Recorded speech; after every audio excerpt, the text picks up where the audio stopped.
He that has ears to hear, let him hear. Now, Jesus says this 4 times.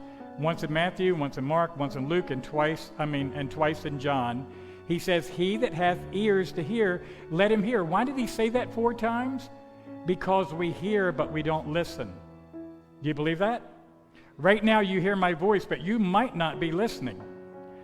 I was substituting in a classroom the other day, and I'll tell all the class, now listen to me, everybody look. I always try to get their attention. Focus, look at me, and I made the announcement.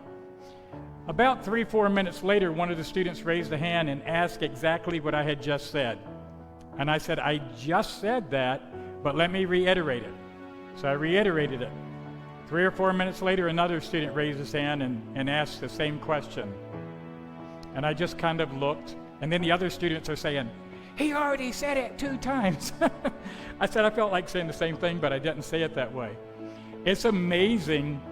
Sometimes you preach and you preach and you preach, and sometimes, and I've even had some of my own children come back and say, Dad, I was listening to a sermon and Pastor so-and-so said this, and I thought, I've been preaching that for years and years, almost every Sunday. Now I think, do I have a bad way of presenting, or what is it? Well, sometimes it's just not the time.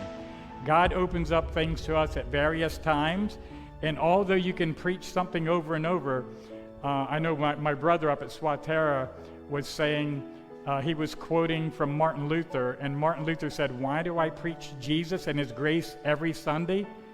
Because people aren't getting it. And sometimes you have to repeat it. It's just like somebody said to the math teacher, why did you teach lesson 5 7 times? He said, because the class didn't get it the first 6 times.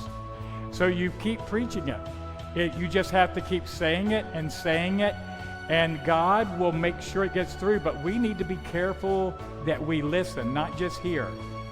It's just like the student in the class. The student who asked, the 3rd time who asked, was literally sitting about 5 feet from me. And he said, well, I didn't hear. And I thought, you definitely heard, because I'm very loud. So you heard me, you didn't listen. You definitely heard, and you can tune things out. There's so much traffic on Central Avenue at nighttime. You try to go to sleep, and if you don't tune it out, the traffic will keep you awake at night. So let's get into this lesson now. So let's make sure that we're not only hearing, but let's make sure that we listen to what is being said.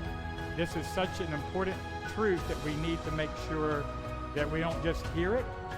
My voice is going forth, the Lord's leading, but you need to listen also to what's being said.